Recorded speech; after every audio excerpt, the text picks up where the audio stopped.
What can't you believe still exists? Utility companies that don't allow online payments. Isn't this how Sears died? Edit. RIP my inbox. And thank you for explaining it better. It was more complex than that, but yeah. Basically Sears was online ordering before online was a thing. You just phoned or mailed in your order. This meant that they were located in these massive warehouses in most major cities in North America. So basically they had an opportunity to execute on same-day delivery decades before Amazon even attempted that feat. But they didn't. Sears was too concerned about their magazine or brick and mortar sales to get into online sales, and by the time they did it was too late. Similar to Kodak, they invented the digital camera sensor. They cold at the very least made an absolute killing on leasing their rights to other camera manufacturers, or very best have created things like the Kodak Digital Rebel instead of letting basically every other camera manufacturer make off with the tech. Sears forgot that its product wasn't a brick and mortar store or magazine, but rather a large selection of goods which people could order from home. Newspaper companies forgot that their company wasn't in the business of printing newspapers, but simply delivering the news. Kodak forgot its business wasn't manufacturing film, but creating photographs. My parents wanted to keep my kid with them for a week last summer. My dad took it upon himself to trace my kid's feet and take that paper to the Tractor Supply store and buy him his very own pair of toddler rubber work boots, since my then 2-year-old just wanted to follow him around and do grandpa stuff outside. I thought it was both genius and the sweetest thing. Your granddad tracing his own foot and sending it to Sears is cracking me up for some reason. I worked in a shoe store for a time, and there are two perfectly valid reasons why they do this. 1. Every brand fits differently, so you often don't really know what size you are in that shoe until you try it on. 2. The truth is that so many men lie about their shoe size being bigger than it is, and so many women lie about it being smaller than it really is. Hey bro, can I get this in a 12? Me. Later. Hey, so we didn't have a 12, but here's the 11 and 11 and 1/2. If you want to try those. Ma, I guess. Whoa, what do you know? They fit. How weird. Can I get these in a size 5 and 1/2? Me. The smallest they make them in is a 6. So here, try those. Wow, even these are a little tight. This brand must really run small. I'll try the 6 and 1/2, I guess. How weird. This happened multiple times a day. Where I lived in the 2000s, the natural gas company in that county actually charged $2 more for online payment. So weird, especially considering cashing a physical check would cost labor dollars. Needless to say, we paid our gas bill by check. It felt so antiquated, even then. My old apartment I moved out of last year said I could either pay with credit card online for $10 or in person for $7.50. Or I could pay with a check for free in person. I did the math and the cash back I got on my CC was more than the in-person fee, so I just kept using the card.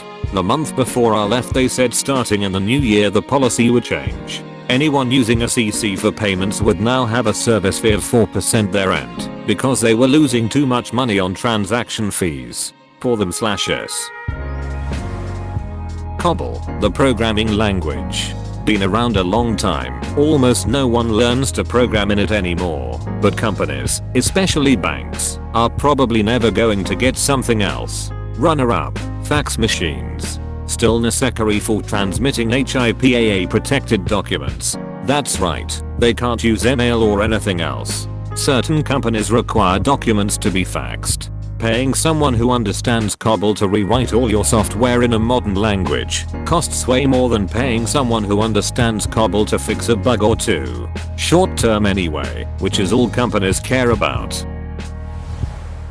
Complicated tax filing in the US. You can thank TurboTax and the rest of the tax preparation service industry's massive lobby for killing every single tax simplification bill that ever gets to Congress. Exactly this. There's zero reasons why our tax returns can't be filed for free directly with the IRS. It is a complete fraud. I filed 1040s last year. The IRS already had every figure I filed. Why couldn't they just email me confirmation of the amounts they had and process my return?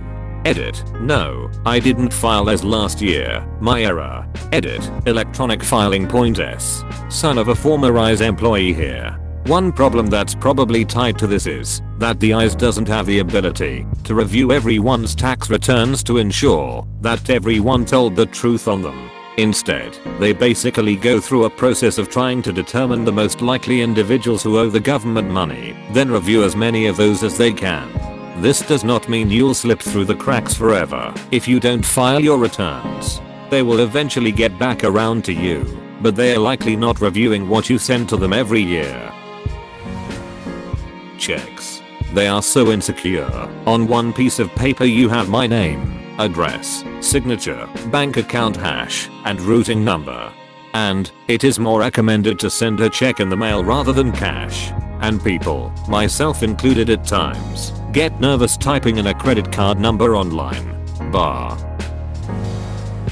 Conspiracy theorists have no interest in getting to the truth behind an issue they think important. They are more concerned with having special knowledge that makes them unique or heroes, usually because they failed to understand how some aspect of reality actually works, and so they've grabbed onto a convenient alternative, or because they feel left behind or maligned by a society that's rejected them.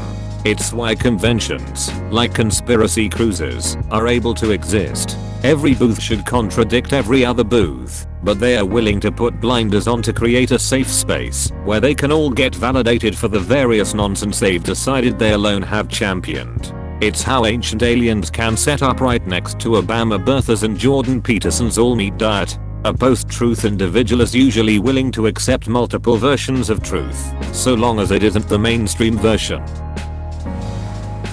I'd actually say the version most people don't realize exist is child slavery for military purposes. Some of you folks might remember hearing about at least one of numerous genocides that occurred a bit back, one of the multiple committed against the Yazidis for example.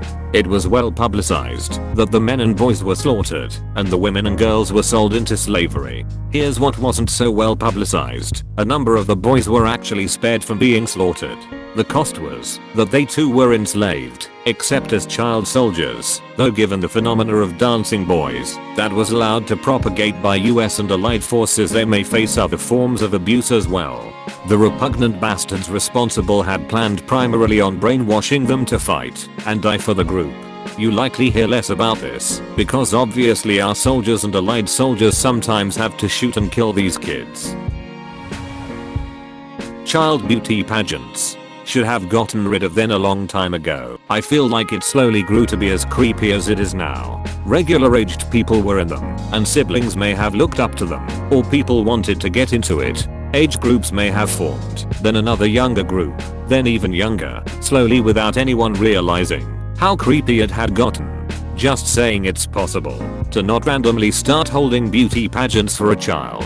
But I also have no idea the actual history of them. Thankfully, it's basically this, but more about people wanting to start prepping earlier and earlier. At the start of the 20th century, professional baseball players worked jobs in the off-season to pay bills. Then they started getting paid, and Branch Rickey started the farm leagues to grow talent. Then it caught on.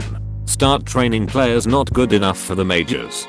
Then college, then high school, then little league, then t-ball. Sure, nowadays, Little League is a casual game for enjoyment, activity, and community, but I bet the first one was people trying to get their kid competitively ready for college or pro ball before the rest. I think beauty pageants are same. Miss America started in 1921. Miss Universe in its current form started in 52 to sell swimsuits, along with Miss USA. Then in 83 it's Miss Teen USA. Considering people like Bridget Wilson, Hall Barry, Gretchen Carlson found success post pageants, plus the scholarships for it, and Miss Teen starts at 14. I can totally see people wanting to train their kids for years leading up. The 5-day, 40-hour work week. There are so many people I know who are amazing at their jobs and they have oodles of downtime every single day. At my last job, I'd actually time how long it took us to actually get all of our work done for the day. There was approximately 20 to 90 minutes of work per day to get done. That was it. I get having people in house to handle certain items is necessary, but honestly I cold come in at 10 AM, left at 3 PM, and never wold missed any actual work. Still had to be there from 8 to 5 every day though for some reason. Yep, I've been working from home because COVID, and it has really put a spotlight on exactly this fact. And now they want us to get ready to start coming back to the office again, for no discernible reason. I spend most of today polishing my resume and setting up new job alerts. Thanks for watching. In comments, write about similar facts and situations from your life. If you enjoy this video, watch other on my channel, and have a nice day.